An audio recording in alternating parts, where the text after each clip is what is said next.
Hello guys! Tayo ay gagawa ng pork lumpia. Ito yung meat natin. Para masarap, hindi na natin kailangan lagyan ng itlog para hindi tumigas pag matagal na. Ang gagawin lang natin, lagyan natin ng sibuyas dahon,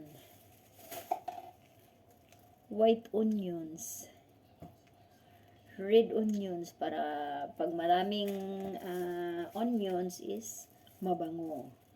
At ito ang ikukuskus natin para masarap. Ito yung mga carrots.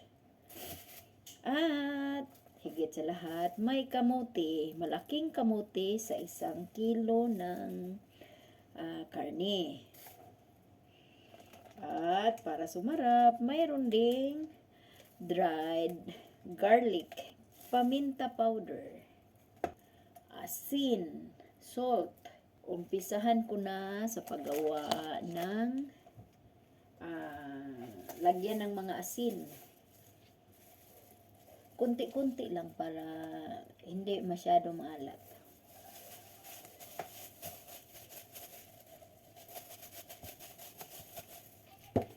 Then, paminta.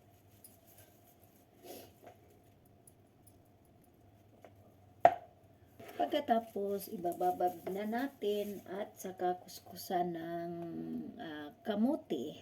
Ito ay nagbibigay ng pampatamis sa lumpia. Pork lumpia yung gagawin natin. At saka yung carrots. At maraming spring onions. Mamaya ipapakita ko sa inyo kung ma-combine na ito lahat. Garlic ito. Garlic na luto na.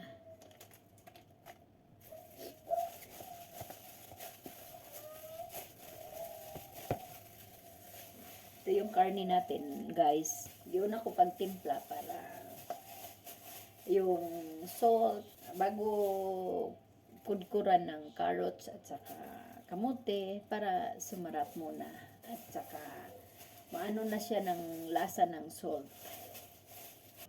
Ito na yung carrots, guys.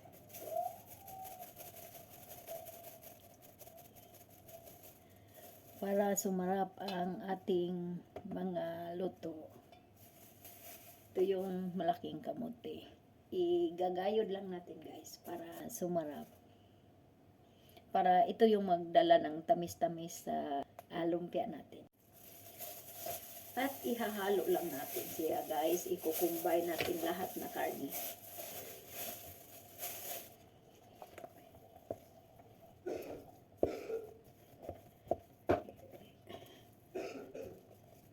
Para mag-combine. Hello guys, ito na po yung tinimpla ko na panglumpia. Ito po yung mukha ng nagudguran ng mga kamote, carrots. Ito na po, guys.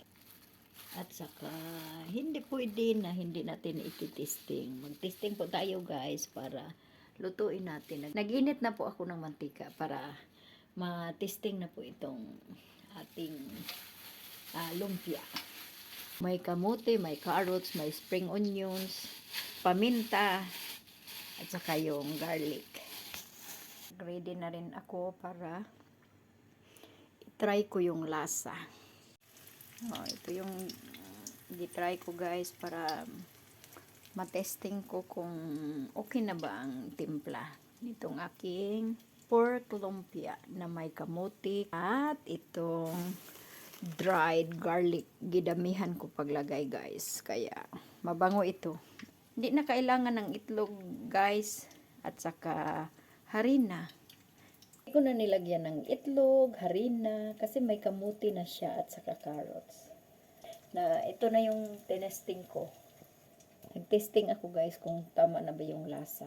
Hindi na ako naglalagay ng itlog, guys, kasi yung minsan yung anak ko nag-allergy tsaka yung apo ko, pero ito healthy talaga ito, mga gulay lang, guys, At saka pork. Lapit na yun maluto, guys. Oh. Ito, guys, kinuha ko na kay naluto na. Oh. Titesting ko na yan ngayon, guys. May ginawa rin ako na iba pagbalot. Titikman ko na ito ngayon.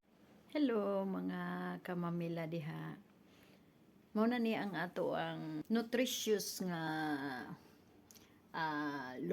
pork lumpia with carrots and potato. No need egg and flour para sa ating mga loved ones. At ito na po yung sample. Tingnan mo yung laman, guys. Hindi siya matigas. Malambot siya dahil sa kamote at saka walang itlog. Napakasarap, guys. Ito na yung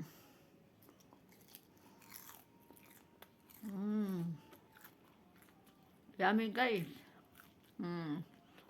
Saka mainit pa. Tama lang siya. Hindi maalat, hindi matamis.